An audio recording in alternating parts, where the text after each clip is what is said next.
जय श्री सीताराम।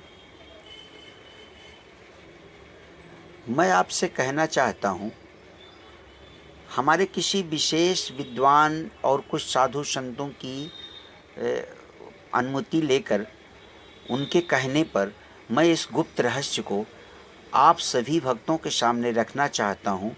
मेरे इस रहस्य को रखने का मतलब सिर्फ एक है, भगवान राम के प्रति आस्थावान विश्वासवान होना और मनुष्य मात्र को धर्मवान होना।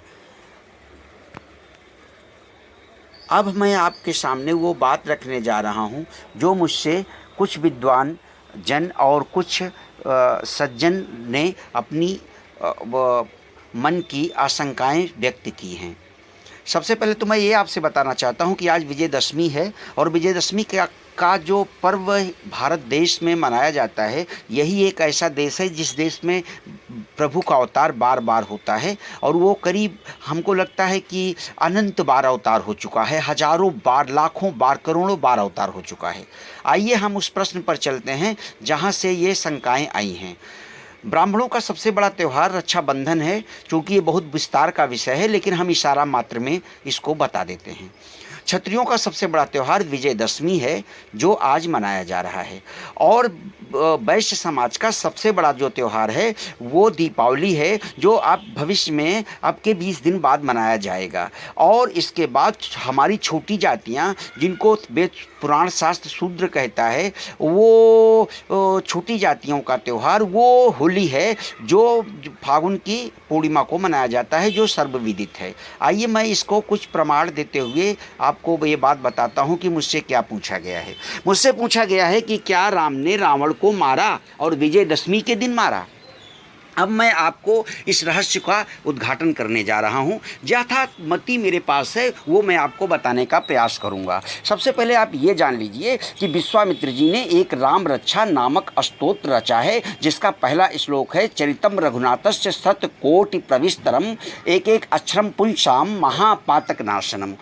और उसमें लिखा है कि भगवान श्री राम का जो चरित्र है वो 1 करोड़ है, अर्थात 1 करोड़ रामायण की चर्चा गोस्वामी तुलसीदास जी ने भी की। रामायण शतकोटि अपारा। अब 100 करोड़ रामायण में इसमें ढूंढने पर 40-50 रामायण बाजार में होगा। अगर पुस्तकालय वगैरह से ढूंढा जाए तो 120 या 22-24 रामायणों का विवरण मिल रहा है। बाकी सभी के सभी 99,000 और 99 मतलब जितने 99,99,99,999 रामायण गुप्त हो चुके हैं। कुछ आतताइयों ने जला दिए, कुछ समय अनुसार समुद्र में डुबो दिए गए, जिसमें हनुमत रामायण समुद्र में डुबोया गया। और उसके अलावा कुछ जो जला दिए गए, कुछ समुद्र में डुबोया गया। और उसके साथ ही कुछ रामायण जो हैं वो कलयुग भगवान के आते ही लुप्त भये सदग्रंथ गोस्वामी जी के मतानुसार वो जो है लुप्त हो गए। ऐसा कुछ वेद पुराण शास्त्रों के विषय में भी बताया गया है।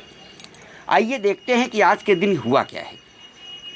गोस्वामी जी कहते हैं और कुछ रामायणों का मत है कि आज के दिन वर्षा घोर रिसाचर रारी रघुकुल साल सुमंगलकारी। कुछ इस तरह की चौपाई आई कि वर्षा काल में ही भगवान राम और रावण का युद्ध हुआ। अर्थात इस प्रमाण को देखते हुए जो युद्ध का समय है वो युद्ध भादो पूर्णिमा को ही समापन हो गया था।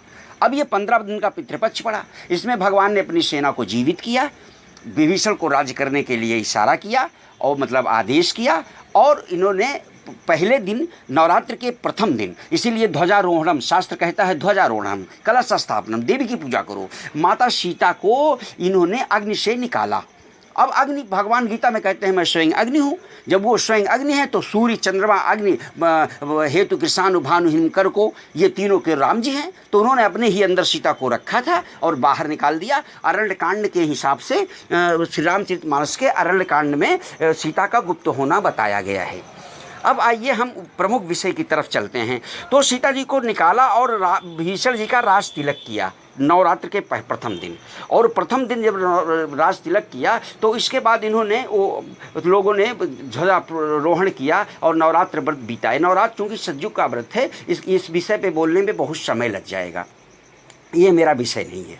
और इसके बाद फिर क्या हुआ कि विजयदशमी के दिन जो है भगवान सीता और राम जी एक साथ संयुक्त होकर के बैठे और बैठ करके सब भक्तों ने इनकी, देवताओं ने इनकी आरती की। यही दशमी है, विजयदशमी है। विजयदशमी का पर्व जो है ये मनाया गया, चूँकि अध्यात्म रामायण के अनुसार से एक गुप्त रहस्य और मैं दे देना चाहता हूँ। और भी कुछ रामायणों का मत है, जहाँ तक मेरे बुद्धि में आता है, संतों के मुख से सुनी हुई बातें हैं, कुछ पढ़ी हुई बातें हैं कि वो राम जी वन को नहीं गए। उन्होंने घर से बाहर निकल करके एक बाण मारा, उससे 3 बाण निकले, राम सीता लक्ष्मण हो गए, वो वनवासी हो गए, वो गए रावण को मार के लौट आए। एक बात और मैं कह देना चाहता हूँ कि सीता जी भी नकली हैं। सीता जी अग्नि में वो प्रवाहित हो गई थी, तो राम जी स्वयं अग्नि स्वरूप हैं, गीता में कहते हैं। इसका मतलब सीताराम में ही समाहित हो गई थी, नकली सीता बाहर थी। अब रावण और कुंभकर्ण की बात आती है, तो कुंभकर्ण और रावण के विषय में मैं एक बात बताना चाहता हूँ। ये जय विजय नाम के 2 गण हैं, और सनत कुमार, सनातन, सनकाद ऋषियों के द्वारा, अर्थात सनकाद ऋषियों के द्वारा श्रापित हो जाने पर ये लोग जो हैं 3 जन्म में असुर होना तय था। भगवान ने तीनों जन्म में पारब्रह्म परमेश्वर ने अवतार लेकर इनका उद्धार किया है। लेकिन तीसरे जन्म में जहां तक संतों का विचार है कि रावण को मारा नहीं है। रावण युद्ध करते समय अदृश्य हो गया है। उसने भगवान से कहा, प्रभु मैं तो आपका वही जय विजय हूं। और कुंभकर्ण को वरदान था कि 6 महीने सोते रहना, तो रावण जब जगाने गया तो क्या 6 महीने पूरे हो गए थे? ऐसा कुछ नहीं है। रावण की कुंभकर्ण की छाया मारी गई है, रावण की भी छाया मारी गई है। रावण और कुंभकर्ण दोनों जय विजय हुए। कुछ भागवत के विद्वानों के द्वारा कही गई कथाओं में और कुछ भागवत के तथ्यों से और भी कृष्ण चरित्र के तथ्यों से सिद्ध होता है कि राम जी ही कृष्ण थे। और सुदामा जब गए हैं द्वारिकापुरी, तो जय विजय नाम के ही 2 वो गण थे जो गेट पे खड़े हुए थे। उन्होंने कहा, अरे ऐसे ही कोई साधु आया था जिसके श्राप के कारण हम लोग 3 जन्म तक भटके हैं, प्रभु से दूर हो गए थे। तो रावण जब सीता का हरण करने लगा, एक बात और मैं बता देना चाहता हूँ। जब सीता का हरण करने लगा, तो सीता का हरण करते समय वो मनमोह चरण बंद सुख माना। गोस्वामी जी ऐसा लिखते हैं। और श्री रामचरितमानस के रचयिता गोस्वामी तुलसीदास जी संत नहीं थे, साक्षात वाल्मीकि जी के अवतार थे। और वाल्मीकि जी साधारण ऋषि नहीं थे, साक्षात ब्रह्मा के अवतार हैं। और ये रामचरितमानस जो है ये कलयुग का पाप हरने वाला सभी संपूर्ण ग्रंथों का सारांश है। और इसमें 100 करोड़ रामायणों का सारांश छिपा हुआ है। ये हनुमान जी के निर्देशन से छिपा। आइए उस प्रश्न की तरफ चलते हैं। जब रावण ने प्रणाम करके, मन में प्रणाम करके उठाया, ले गया सीता को, तो जब उसकी सेना मारी जाने लगी तो उसको संदेह हुआ कि कहीं ऐसा तो नहीं ये नकली सीता है। क्योंकि राम के विषय में वो तभी जान गया जब सुपर्णखा के नाक कान कटे और खरदूषण मारा गया। तो वो जान गया कि पारब्रह्म परमात्मा धरती पर मुझे पुनः स्वर्ग में ले जाने के लिए आ गया है, अब मुझे जाना पड़ेगा। तो वो सीता जी के असली न होने का भान उसको हो गया, क्योंकि उसकी सेना को कोई मार नहीं सकता था। शक्ति जिस क्षेत्र में जिस भी रूप में रहेगी उसको कोई मार नहीं सकता।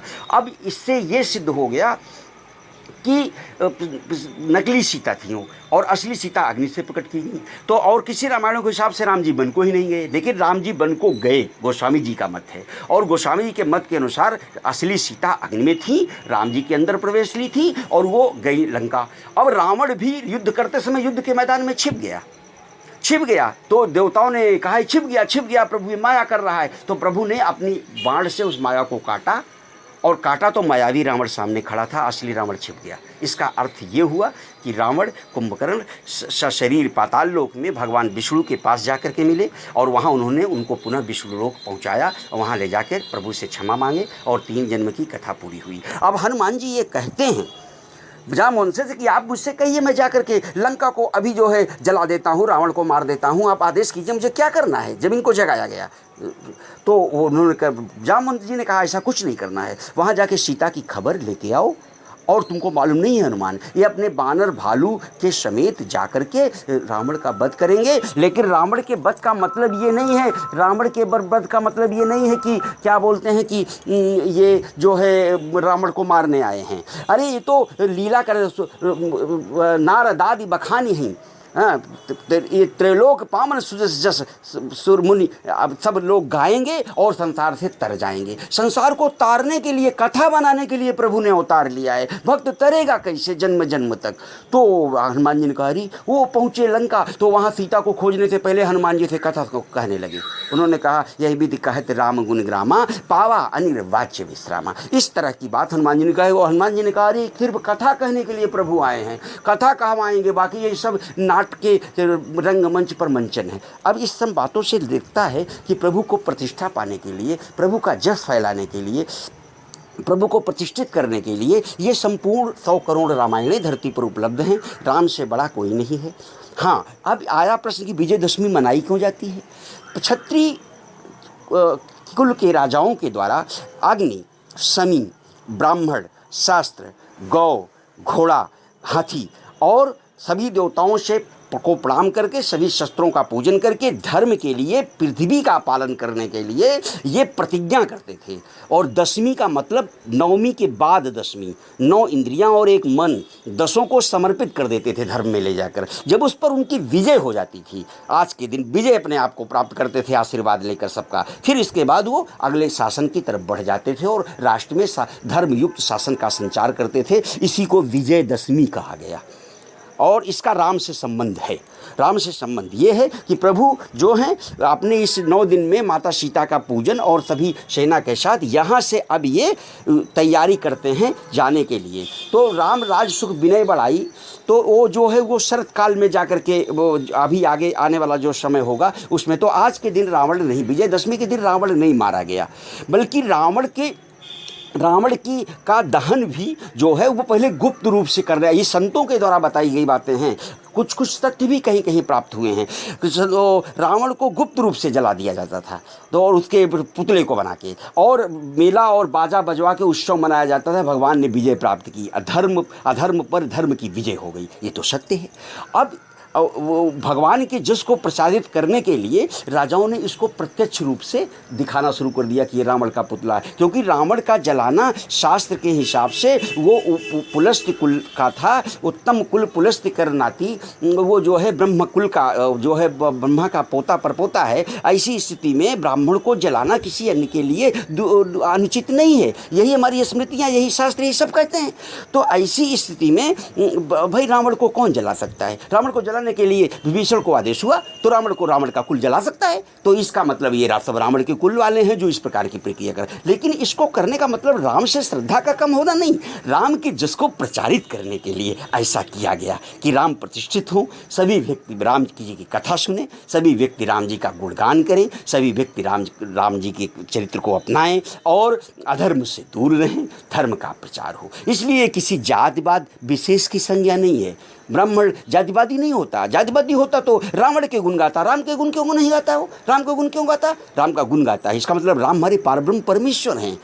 वो अग्नि से प्रकट हुए हैं, वो जहाँ से प्रकट, जो उनसे प्रकट हुआ है वो उसी से प्रकट हुए हैं। इससे ये सिद्ध होता है कि सूर्य कुल है और चंद्रमा की तरह इनकी यश प्रभावित है। इसलिए इन सब बातों में भ्रमित न हो। ये राम को प्रचारित करने के लिए और राम की कथा को धरती पर फैलाने के लिए, इनके यश को प्रभाव में लाने के लिए इस कथा को, यश स्वरूप को इस तरह से विजयदशमी के रूप में मनाया जाता है। इसमें हिंदू जन को भ्रमित होने की कोई भी आवश्यकता नहीं है।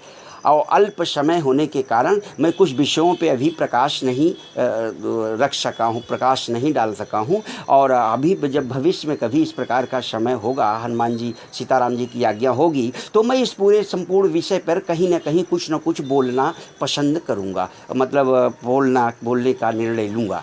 और इस तरह से ये विजयदशमी जो है हमारे क्षत्रिय कुल के उत्तम राजाओं के द्वारा, उत्तम विचारवान राजाओं के द्वारा शास्त्र के हिसाब से मांस खाना और दारू पीना, और ये क्षत्रियों का उत्तम धर्म नहीं है। क्षत्रिय तो धार्मिक होता था। वो पृथ्वी का पूजन, नवग्रहों का पूजन और देवताओं का पूजन, गौ का पूजन, ब्राह्मण का पूजन और सब धर्म तत्व को अपना करके, अपनी 10 इंद्रियों को जीत करके फिर वो राज्य करने की परंपरा का नाम विजयदशमी है। जिसने अपनी 10 इंद्रियों को जीत लिया वो दशमी मनाने वाला क्षत्रिय है, उसकी जय जयकार होनी चाहिए। इसलिए इस राष्ट्र में श्री राम जी संपूर्ण ब्रह्म हैं। मैं उनके चरणों का दास हूँ और मैं उनको भजता रहता हूँ। और इसलिए हम ये नहीं कह सकते कि ये कथा जो है इसमें कहीं भी किसी प्रकार का तर्क और संशय है। ये कथा सत्य और शुद्ध है। प्रभु ने अनेक अवतार, नाना भांति राम अवतारा, रामायण शतकोटि अपारा, कल्प वेद हर चरित सुहाए, बार अनेक मुनीशन गाए।